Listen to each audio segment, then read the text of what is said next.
У Пінску брутальна затрымалі 19гадовага маладзёна. Беларусы абвінавацілі ў праслаўленні нацызму. На затрыманне выязджаў губазік МУС, а таксама байцы спецыяльнага атраду хуткага рэагавання ўнутраных войскаў. Задержанный со своего аккаунта в Telegram оставил в чатах более 5000 сообщений с целью популяризации, оправдания и героизации нацистского режима, отрицания его преступлений, пропаганды ультраправых идей, прославления коллаборационистов времен Великой Отечественной войны. Основываясь на непроверенных, псевдонаучных и заведомо сомнительных источниках, он транслировал собственную картину мира, навязывал аудитории субъективную и радикальную интерпретацию событий XX века.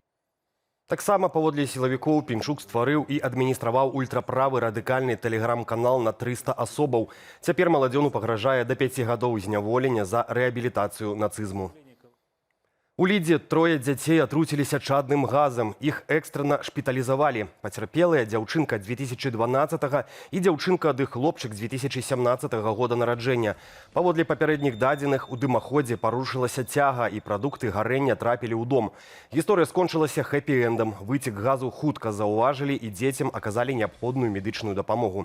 А ў вёсцы Марс, што на Меншчыне, беларуска атруцілася чадным газам падчас пажару ва ўласным доме. Калі загарэлася, жанчына спала, разбудзіў яе кот Марцін, тым самым уратаваўшы сваёй гаспадыні жыццё.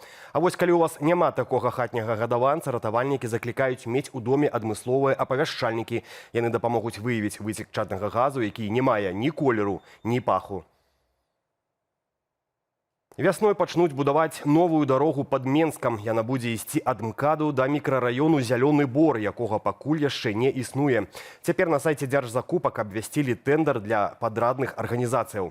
Заказчыкам выступае Менгарвыканкам. Плануецца, што дарога абыдзецца ў 36 мільёнаў 600 тысяч беларускіх рублёў. Вядомыя і даты будаўніцтва. Працы пачнуць ужо 1 сакавіка, а скончаць 27 лютага наступнага году.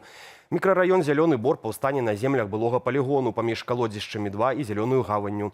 Там узводзяць больш за 4 мільёны квадратных метраў жытла. На беларуска-літоўскай мяжы аднавілі афармленне цяжкавікоў. Публікацыя пра гэта з'явілася ў тэлеграм-канале Дзяржаўнага памежнага камітэту Беларусі. Літоўскі бок прыпыніў уезд фураў праз пункт пропуску Мядзінінкай з тэхнічных прычынаў, а дакладней праз збой у працы праграмнага забеспячэння мытні. Пры гэтым легкавікі і аўтобусы працягвалі курсаваць у штатным рэжыме. Святлана Ціхановская сустрэлася з прэзідэнтам Украіны Уладзімірам Зяленскім. Сустрэча адбылася ў Вільні пасля цырымоніі ўшанавання памяці паўстанцаў 1863-64 гадоў. Для мяне вялікі гонар сустрэцца сёння ў Вільні з прэзідэнтам Украіны Уладзімірам Зяленскім. Ён увасабляе мужнасць нацыі, якая адмаўляецца здавацца і працягвае адстойваць сваю свабоду. Яго лідарства нагадвае свету, што годнасць, суверэнітэт і дэмакратыя вартыя абароны. Наша барацьба агульная, наша будучыня еўрапейская.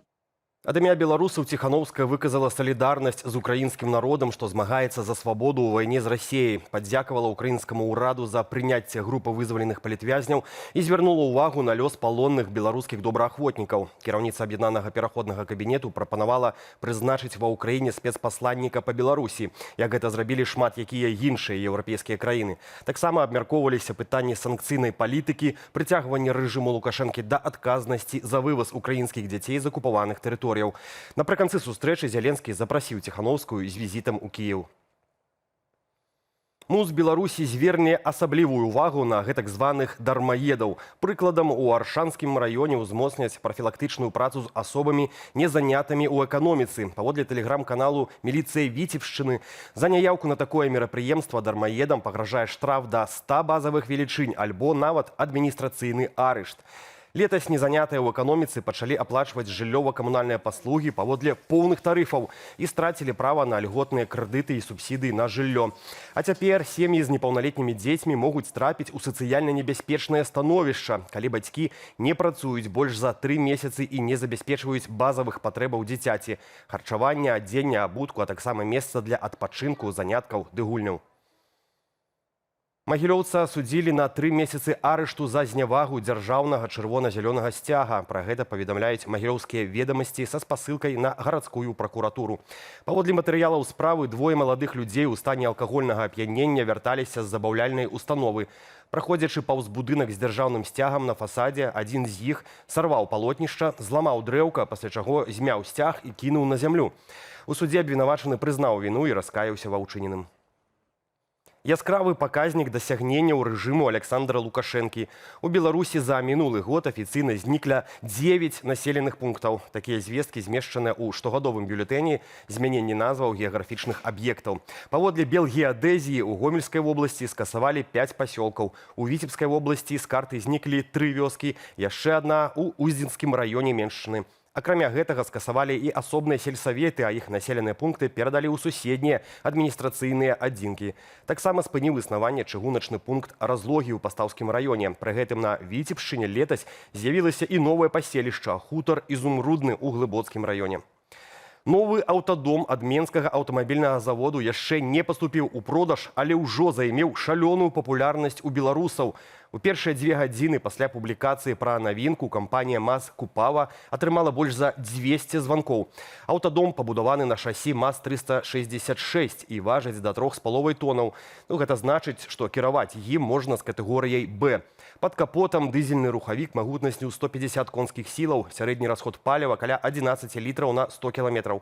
Машына абсталяваная камерай кругавога агляду, круіз-кантролем, кандыцыянерам, ацяпляльнікамі, бойлерам і сістэмай «Разумны дом». Усярэдзіне жыллёвая прастора для сям'і з 4 чалавек. Кухня з газавай плітой, душавая кабіна, спальныя месцы, панарамныя вокны і гатовы камплект для падарожжаў ад посуду да мангала і настольнай гульні. Паводле ацэнак аўтамабільных парталаў, кошт аўта можа скласці каля 200 000 рублёў.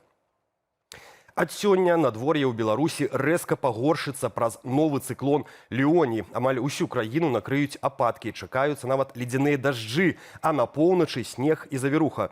Сіноптыкі папярэджваюць, умовы будуць складаныя і небяспечныя, таму варта быць асабліва асцярожнымі. Удзень тэмпература складзе ад -1 да -7 градусаў, на паўночным усходзе да -9. А ўначы маразы могуць дасягаць -22 градусаў. Да вечара галалёд ахопіць амаль усю тэрыторыю краіны, ходнікі дарогі стануць вельмі слізкімі, узмоцніцца парывісты вецер. У бліжэйшыя дні таўшчыня галалёдных адкладаў месцамі можа дасягаць 1 сантыметра. Адзін з карыстальнікаў садсетак пахваліўся сваім незвычайным хобі. Вясковец паказаў, як на ўласным падворку ён трэнуе курыцу. На новую зорку беларускага інтэрнэту прапаную паглядзець без каментара. Во, снегирь белорусский. Полетели. Давай.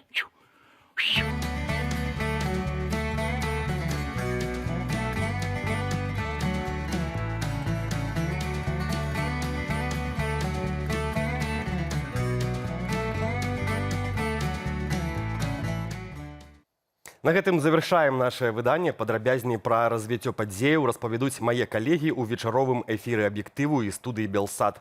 Каб падтрымаць нашу працу, пракаментуйце гэтае выданне ў YouTube ці проста пастаўце падабайку. Але не забывайцеся на захады ўласнай лічбавай бяспекі, беражыце сябе і заставайцеся з Белсатам.